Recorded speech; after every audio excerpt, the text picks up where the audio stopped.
8 a.m. on Local 3, firefighters are trying to put out a fire at an apartment complex in Boulder that started almost 2.5 hours ago now. Our reporter Jessica Crawford is on the scene and getting information right now from fire officials just off of the apartment complex property there, as we saw several ladder trucks up for more than an hour fighting some of those flames early this morning. And we know many residents were out of their homes in the early hours. A huge fire and huge response there. We will get back to our reporter here in just a little bit. One good news situation is the wind is not bad out there this morning, and it's going to be a nice weekend ahead, Katie. Yes, this morning it's partly to mostly cloudy skies from Denver up through Boulder and over the northeastern plains. Mostly sunny this afternoon, but no advisories in place, and the winds won't be nearly as strong as what we've experienced over the Front Range over the past couple of days. Today it's going to be mild. Temperatures return to the 60s this afternoon. It'll warm up a lot this weekend. Mid to upper 70s tomorrow, nearing 80 degrees on Sunday, with our next chance for seeing any moisture arriving for the metro area by Tuesday afternoon of next week. Temperatures outside, though, right now we're in the low 30s into Aurora, upper 30s over DIA into Broomfield, Greeley, and Fort Collins, and into the mountains this morning. It's mostly clear skies, and we're now seeing some low 30s filter in there near Aspen and Vail, with high 30s over the eastern plains. Winds around the metro area calm at this hour. We will continue to see some gustier conditions up over higher terrain. Currently over the northeastern plains, the strongest wind gust near Burlington just last recorded around 16 miles per hour. But your wake up forecast for this Friday morning temperature wise, by 10 o'clock we'll see high 40s move in, upper 50s right around 1 p.m. and daytime highs in the low to mid 60s. Here's as we go through Futurecast statewide. Skies will clear, some more sunshine this afternoon. By this evening, temperatures will still be near 60 degrees with just a little more cloud coverage over northern Colorado tonight. And up there in Boulder where the fire was, we do have no impacts to traffic, which is good news. You can see that right here, whether it's on 28th, whether it's on the Diagonal or Iris, it's all wide open. There's where the fire was, right there at the apartment complex. From the camera back here at 28th and Iris, we did see earlier smoke up there, but right now it looks like it's a good drive for us. We're looking down towards Boulder here on the westbound side of Iris, going towards town, but no traffic impacts there. The rest of the drive looks just fine. No big problems around town, with some busy areas and some of those usual spots, but nothing on the freeways to really worry about. The drive to or from the airport is fine. Getting into the airport is a little bit busy through security right now, and this 225 drive is also really busy on down to I-25 with those metering lights holding you back. The rest of the drive, including out to the west side of town, looks just fine for you right now. We are working to learn if there will be any long-term impacts after this fire broke out at Empower Field yesterday. You may have seen the smoke. A section of seats inside the stadium caught fire, burning 1,000 square feet. Denver Fire shared the photos that you saw with us as crews were putting out the flames. Now investigators are saying the cost to repair the stadium could be in the millions of dollars. We're told the sprinklers did activate in the suite area, but did not help in the open seats. The blaze was under control in about 30 minutes. Empower Field tweeted that the fire broke out in a construction zone, but the cause is still not known. People were on a tour of the stadium at the time. They were evacuated and no one was hurt. The next event at Empower Field is Monster Jam on April 23rd. It's not clear if the fire will impact that in any way. Right now, President Biden is meeting with Poland's president about the humanitarian crisis hitting the country. He just arrived moments ago. UNICEF confirmed this morning that half of all children in Ukraine have been displaced since the country was invaded a month ago, and many have made their way to Poland. Also new this morning, the Kremlin says Russian losses are far lower than NATO's estimate yesterday of 15,000 killed. Russia is saying that it has lost only 1,300 troops. Watchdog groups say they may be incinerating dead bodies to hide the losses. Crematory trucks have been seen alongside Russian convoys. Earlier this morning, President Biden, that is, announced the U.S. would send European countries more natural gas to reduce their dependence on Russian energy.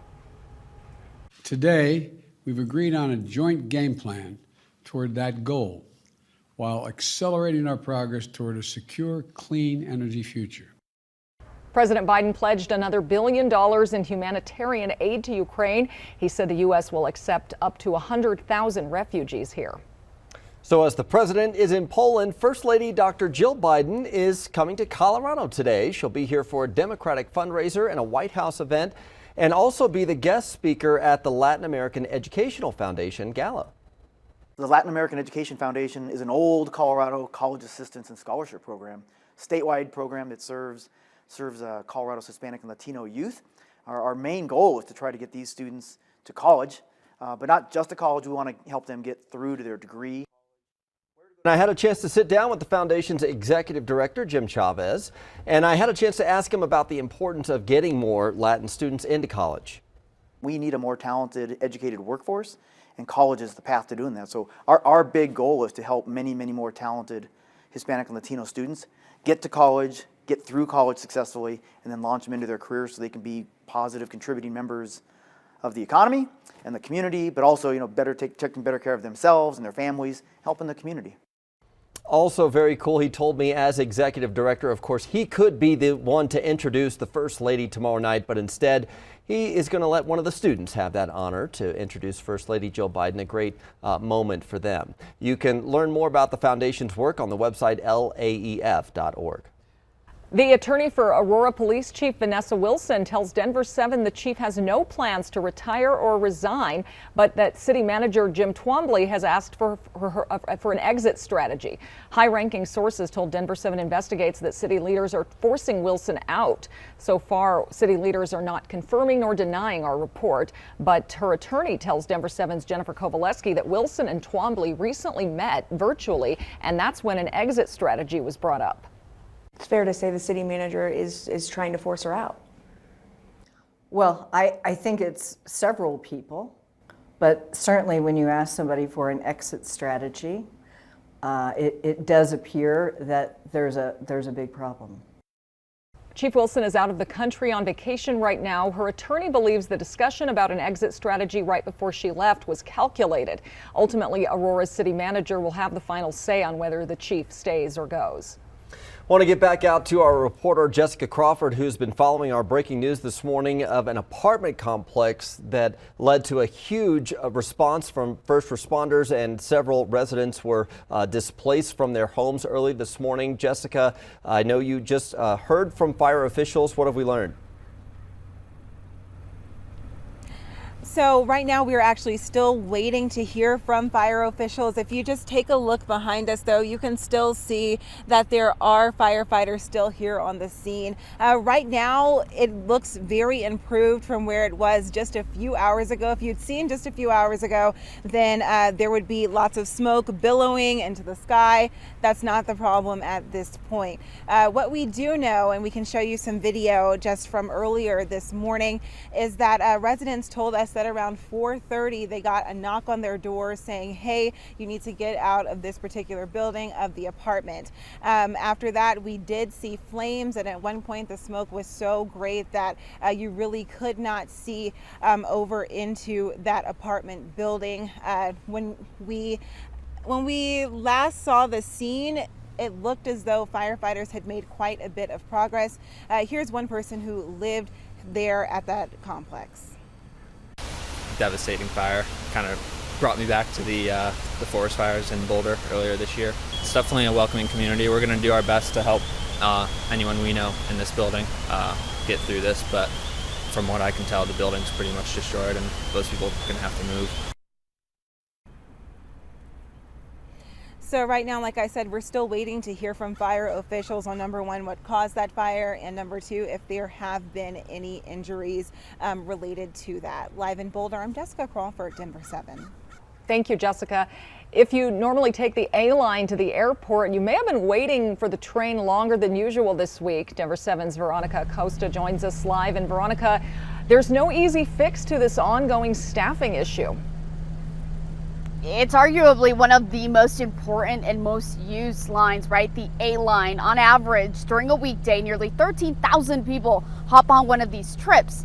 Yesterday, we saw there were 8 cancellations. Today, another 8, of course, impacting so many people who are with their suitcases in hand trying to get over to DIA. And those cancellations we saw today, those are mainly from and to Union Station and DIA. So if you are not too aware, those run every 15 minutes. When there are those cancellations, they have to run every 30 minutes instead. And those cancellations are happening because these are commuter lines. That means that they require 2 crew members. And if for some reason one of those crew members can't make it, whether they're calling out sick or maybe they're late, then that line, it can't run. RTD officials told us they try to switch staff around where they can, but of course, as you can imagine, that gets really difficult. We do everything we can to fill that vacancy with a second crew member, but sometimes we just can't do that. So if somebody calls in or can't make their shift, it has a ripple effect because then we have to try and fill that spot. And if we can't, then that's when we have to drop a trip. So one of the questions we asked RTD was why not take a crew member from the N line or the G line and switch them over to the A line since it is so used. They say that it's because that second crew member on the A line, they are what they call an armed security officer. Some of those other lines, they just don't have that because they aren't those commuter lines. So that's the answer to that. We also asked RTD if at any point they plan on just getting rid of the every 15-minute train ride and making it every 30 minutes so they don't have to constantly be canceling them. They said that's not an option. They're really trying to keep those 15-minute rides available for folks, so they're going to try to staff them up as best they can. We're live in Denver this morning. I'm Veronica Acosta, Denver 7. All right, thank you, Veronica. Unfortunately, this is not a good time. Spring break is bringing people back to Denver's International Airport. TSA says Sunday was the second busiest day since before the pandemic. Last Friday was the third busiest day. The busiest day of all since the pandemic began was September 6th of last year, Labor Day. Airport traffic is still down about 15% from the pre-pandemic record. And if you plan to travel anywhere this summer, you may want to book your ticket now. The travel app Hopper predicts domestic flights will increase by 7% each month until June. The price hike is due to rising jet fuel costs and higher travel demand. Southwest Airlines has opened a massive new hangar out at DIA. Happened just this week. The company hopes it will bring more jobs to Denver. The hangar has new offices, a training area, warehouse space, and maintenance shops. It also serves as the new home for more than 100 Denver-based technical operations employees. Up next, the investigation into the wife of a Supreme Court justice and the connection to the January 6th committee. And Bracket Buster, the unexpected upsets on the hardwood that have plenty of people reevaluating their March Madness picks.